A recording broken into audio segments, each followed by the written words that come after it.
Hello, my beautiful souls. Welcome sa ating tarot reading sessions. Keep in mind, general reading po ito. Maring mag-resonate, maring hindi. Kunin nyo na lang po kung para sa inyo and leave the rest. Maring mag-shift na energies or magkabaliktad ang sitwasyon. Kaya kayo na pong bahala kung saan kayo nakalugar sa reading natin. So, let's see.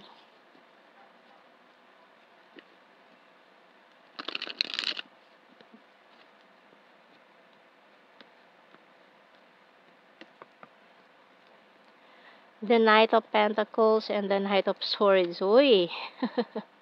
Contradicting energy ng dalawang kabalyero. Nako. Isang mabagal, isang mabilis. Parang in and out. Lulubog lilitaw.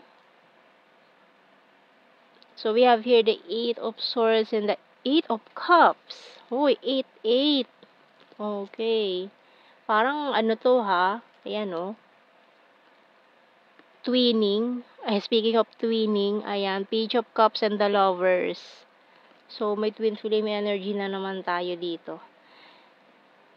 King of Wands and Temperance. Okay. So, yung bottom card natin, the Queen of Pentacles. So, may specific signs tayo dito ng Sagittarius and Gemini. Okay, so tingnan natin muna yung message ng Archangels natin. Overcoming Difficulties by Archangel Jeremiel. The worst is now behind you and you're surmounting any previous challenges. So, ayan.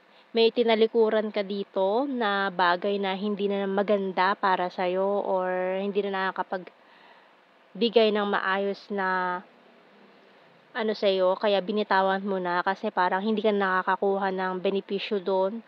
So, parang wala nang silbi sa'yo, kaya binitawan mo na or nag-move on ka na lang sa sitwasyon na yun, nangyari from the past. So, tingnan natin.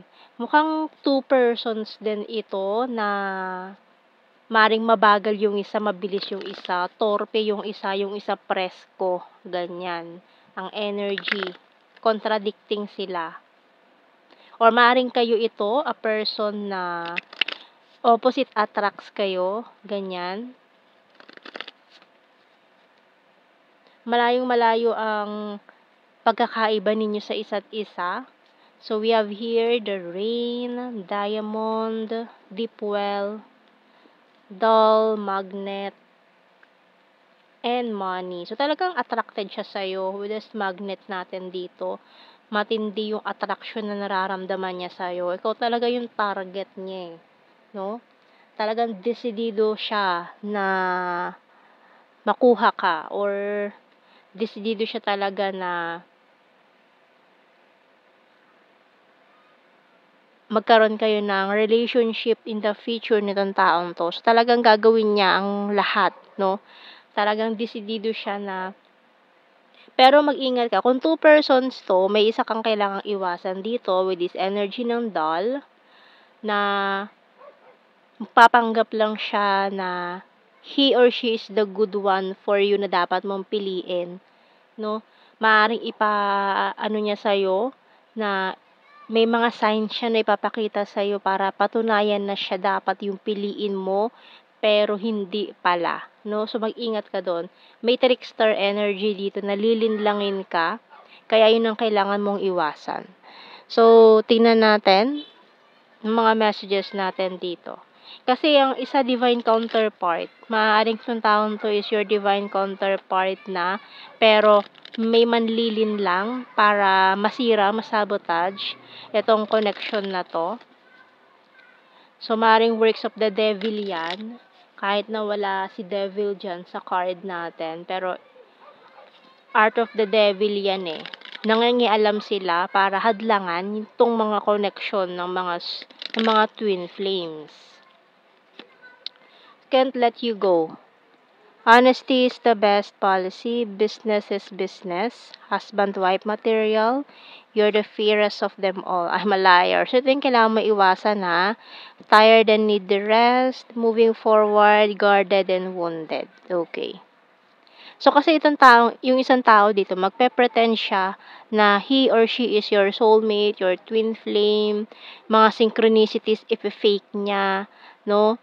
Parang magme-message siya sa'yo during 11:11 ng umaga or ng gabi, basta magbibigay siya ng mga synchronicities na para i-trick ka, 'no? Para lokohin ka. Pero this person is a fake, 'no? Maaaring karmic partner na kailangan mong iwasan or matuto sa mga gagawin nitong taong ito para mas maging wais ka, 'no? Kasi gano'n talaga, kailangan pagdaanan yung mga ganyan para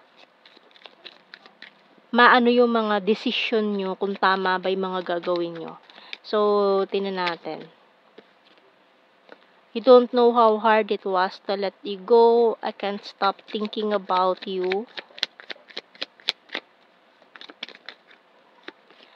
I'm becoming a better person. I'm starting to understand our connection. I knew exactly what I was doing. I'm so attracted to you. I want to tell you how I feel. I remember every detail of that day. And I left when I saw you with someone. So, itong someone na to, yung nanggugulo sa inyo ng twin flame mo, ayan ang karmic. Ayan ang pinadala ng devil para lituhin ka, no? Kaya, pakiramdaman mo, use your own intuition kasi malakas mantrick ang mga devil, So, gagawin nila lahat para masabotage at hindi magkaroon ng union ang mga twin flames. So, kung you're in separation with your twin flame kasi nga may pinili kang isang tao na akala mo siya na yung the one kasi yung mga signs and synchronicities sa kanya mo nakita, yun pala fake. Yun pala sinadya niya lang pala yun para lituhin ka, para ipaniwala sa'yo na siya yung dapat mong piliin. Maaaring yung taong para sa'yo, yung twin flame mo is hindi mo napili kasi nga dahil dito sa nanggulo, 'no? Parang gano'n. Guguluhin ka para malito ka. So, tingnan natin mga initials natin dito. YP, AE,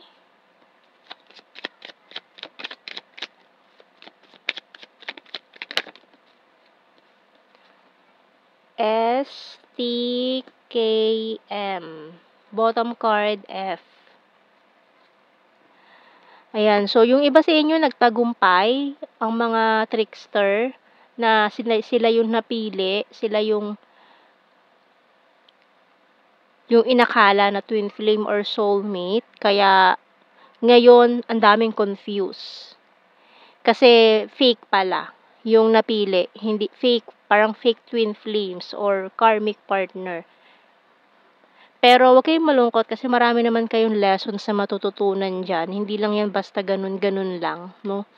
Na once na para mas maging wais kayo in the future, para yung journey ninyo ng twin flame mo, yung ano niyo, mission na kailangan niyong gawin once na magtagpo kayong dalawa ulit ay para mas maging strong ang bond ninyong dalawa. So, we have here celebration.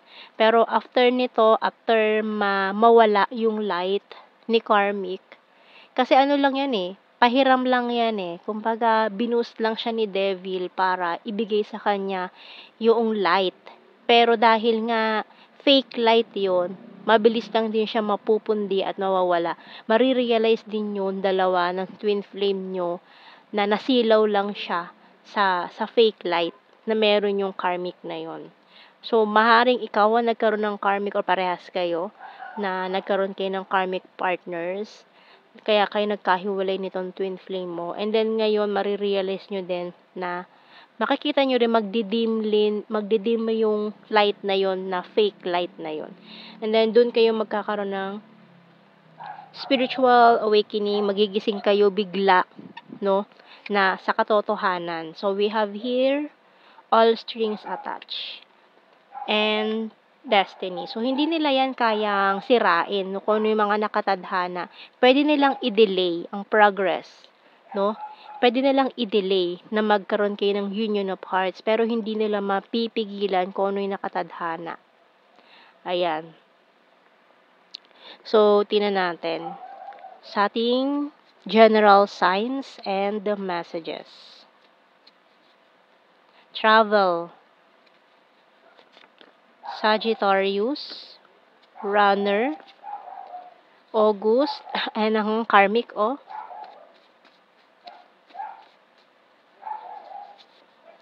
We have here Gemini, present lover, Libra, birthmark, very serious, and soulmate. Intelligent, smart, July, quiet person, sweet, and ito na nga, twin flame. Di ba? Makes sense.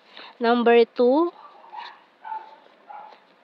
party animal, future lover, Luzon, beach, February.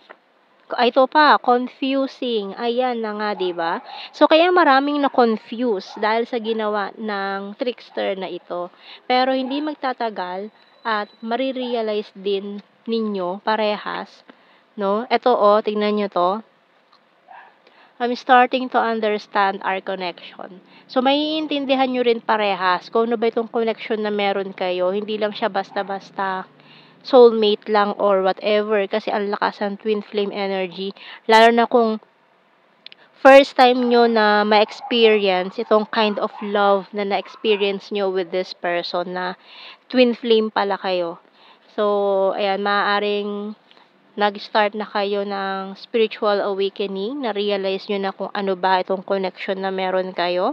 Maaaring ma-delay, pero hindi yan mapipigilan, no? Ayan, so yan ang ating reading, my beautiful souls. Thank you for watching. Take care and God bless. See you in our next reading, guys. Bye-bye.